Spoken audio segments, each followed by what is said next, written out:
Today I'm talking to David Campbell, who is the CEO and founder of Mediae. Mediae are the makers of Makotanu Junction and the No Zone, some of the leading edutainment programs in the East African region. David, tomorrow you're going to go off and start making a new program series called Shamba Shape Up. Tell me, what's the idea behind that? Okay, Shamba Shape Up is it's a makeover program, makeover style, and you know, in Western TV areas it's incredibly popular. I think it's also a much cheaper way of producing edutainment than drama is. Makotanu Junction is a drama series.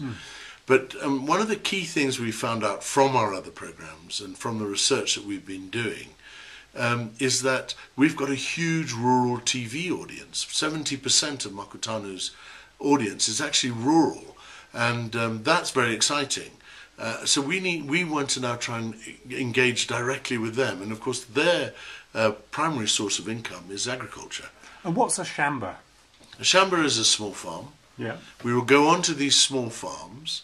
We'll identify them. We've been researching them and we will pick them so that they will allow us to go on and look at their farming situation, and over a period of 7 or 8 days, with a reasonable budget, we'll make them over. And the purpose is that they will, by the time we leave, they will be earning a better income and from their products, or whatever the kind of agriculture it is.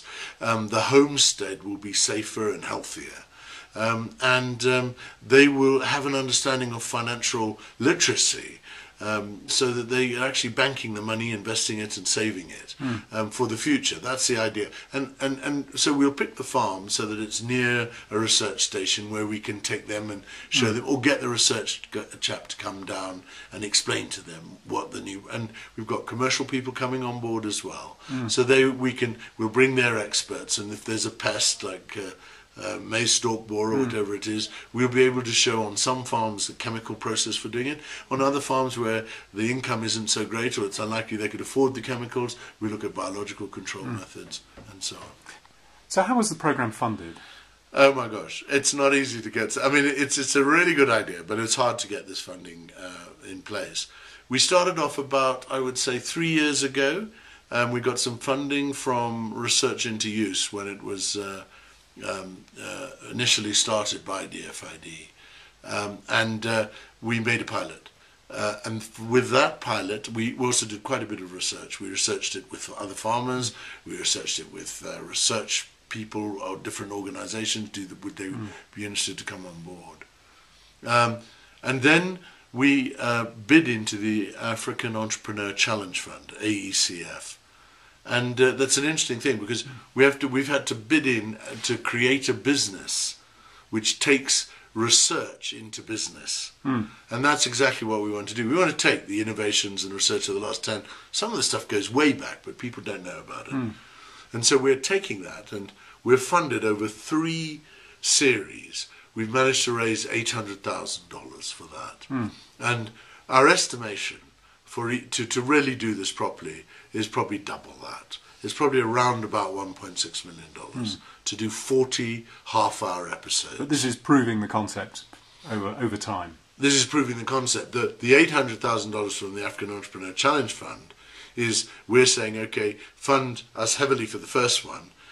We'll do the research, we'll show the numbers of audience that we get, we'll be able to measure changes in knowledge, attitude and practice, and we'll be able to go back to those farms and see how they're doing.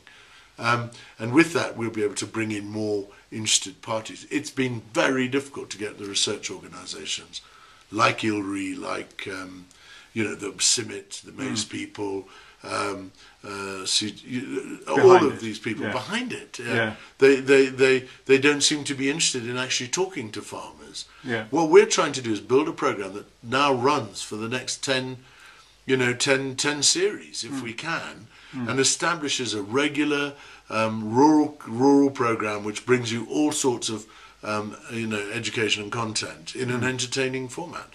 And which channel will this air on?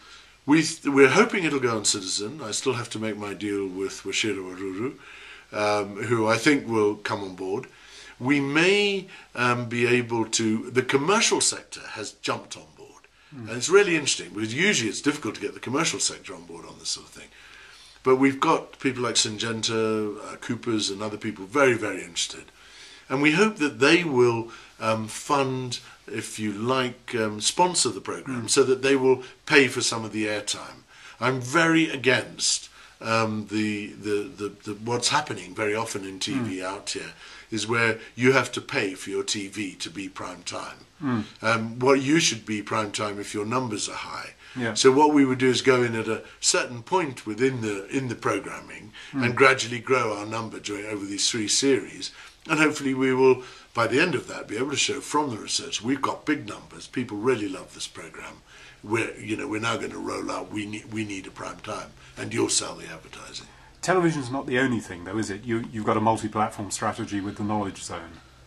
Yes, we have. Well, we've had a sort of an arm's length multi-strategy program because we've had with Makutano and with the No Zone, our children's series.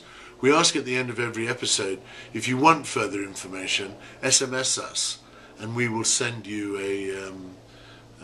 send you a booklet, a leaflet, and that's been very good. We have 65,000 people on the Makutano Junction site now, and we've developed a whole program and system with the computerized that works that way. On this and with Shamba Shape Up, we will do exactly the same. That's allowing people in a way to act in a sort of Google type way, but they're using their mobile phone. They're not internet connected.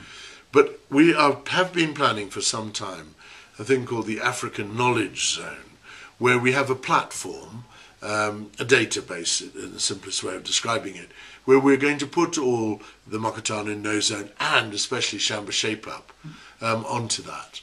And then people will be able to access that through their mobile phone, through laptops, computers, and hopefully as we go digital over the next 3 or 4 years, they'll be able to access that with a button in front of their TV, and the African Knowledge Zone will be up there as a logo, and you'll be able to click it and go there and look at all the different kinds of educational material we've got. But we're also now looking at and have agreement with a number of partners to come on board in the agricultural area with other content, other documentaries and material. So there's a whole kind of support structure, in a sense, for what follows on from the program. Yes, if you come on as a sponsor, say you're, for example, we're trying with Agra, and there may be a good chance, I don't know, but let's say there's an example. They're very, very interested in improving seed quality, so seed varieties, types of seed, when to plant seed, and all of that kind of issue. Well, once we've got that kind of stuff, hang on, I'm getting lost here. Okay, just pick it up. Keep moving. What was I talking about? Talking about agro and seeds and people coming on board. Oh yes, if someone like Agra were to come on board, and they're particularly interested in seed, they fund we're looking for this remaining funding. I've got to match the funds I've got from the Entrepreneur Challenge Fund. That's part of the start off. Not so much at the beginning, but more as I go along. Now, and with seed, it's really there's a whole lot of information there. What Agra will get in return is it's in English and Swahili. So we'll be reaching out to, we estimate, 12 million TV viewers in the East African region by the end of the 3rd series. Maybe 7 at the beginning of the 1st, but that's from our other programs, that's what we would see. There will be the leaflet thing we just discussed, so mobile phones, people getting more information. It will also go up onto this database and be freely available to anybody who wants to access it through their mobile phone.